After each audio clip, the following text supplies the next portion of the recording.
Welcome to the first video that I am now doing in a series calling it anyway, The Resilient You, How to Build Emotional Endurance. So, hey, I reached out to a few of you and I am super incredibly grateful for the feedback that I got. And a lot of you have told me that you feel like you're just barely keeping your head above water. You're managing a cascade of demands, family, work, loved ones, and it feels like there's little or no time for you. You're feeling exhausted, anxious, and that life is pretty much getting dictated by circumstances outside of your control. So that's why I'm putting this together. It's a little video series. I'm doing it because it's not about ignoring the struggles. It's about learning how to navigate them better with grace, strength, getting more of a feeling of being back in control. In this first video and in the video series, I'm going to give you a practical toolkit that you can start using today, right now, to work on this. This first section, I'm calling the foundation of resilience. To get into that, we really need to talk about what resilience actually is, right? Because when we hear that word resilience, we probably picture somebody like who's unaffected by stress, someone who is unbreakable. But that's absolutely a myth.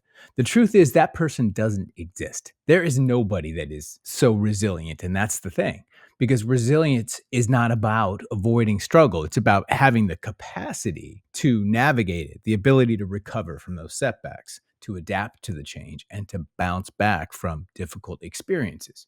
Because we all experience emotional pain. It's a fundamental part of being human, right? Resilience is simply the process of healing and moving forward. This is a vital skill. I mean, I like to think of all this stuff, anything in personal growth, I like to think of them as tools and skills.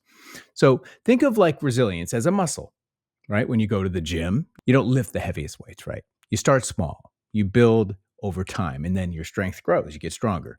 Resilience is the same thing. Every time you face a challenge or go through a struggle, you learn from it. And every time you handle a new family crisis or a difficult day at work, or just some shithead that's bullying you at work, right? It's just a muscle. It's not something you're born with either. It's a skill that you build through intentional practice. And the more you use it, the stronger it gets and the more capable that you feel.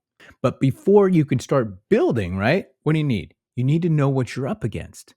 What are your personal resilience triggers? So these are the situations, the people, even the thoughts that you have in your head that send you into that state of chronic overwhelm. It might be an unexpected call from a family member or a person that triggers you, or a disorganized household, or too many dishes in the sinks, or a demanding day at work, whatever it is, right? And that leads to that feeling inside, that tightness in the chest. So awareness of this is the first step to taking back control, like in anything, awareness, right? So know what your triggers are so that you can develop strategies to manage them instead of just reacting to them. This is the first exercise, and I will leave it after this one on this first little module. But the first exercise here is the goal is simply to understand your triggers. It's a practice of self-awareness, essentially. So tonight, tomorrow, over the next 24 hours, I want you to grab a small notebook. Just carry it with you. Or you can even use your phone on an app, but I think it's better to write it down. You remember it better. Every time you are overwhelmed, frustrated, or stressed, write these three things down. Number one, the situation. What was happening right at the moment when you felt that way? Was it a text message? Was it a mess in the kitchen? Whatever it might be. Number two is write down your reaction. How did you physically feel emotionally? Did your heart start racing? Does that tightness in your chest come back? Did your thoughts start to spiral out of control? And number three is write down what you think the trigger was. The specific element. Get as specific as you can. What caused that feeling? Was it that unexpected email? Was it the deadline? And then at the end of the day, you review your log. Did you see any patterns? Because the goal is to notice, not to fix.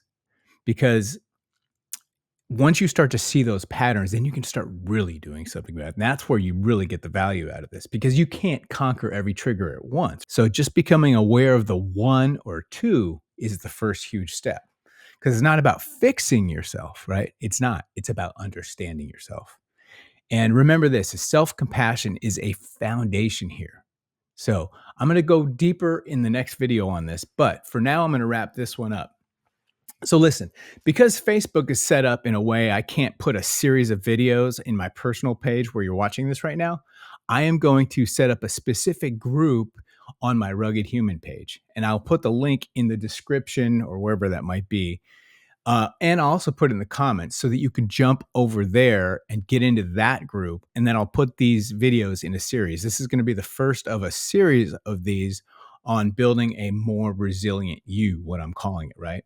So go join that group right now, and then you'll be able to check all the videos, and you'll be able to go back and watch them on your own time. Excuse me, and watch them again. And if something hits you that you want to go over again, so that's it.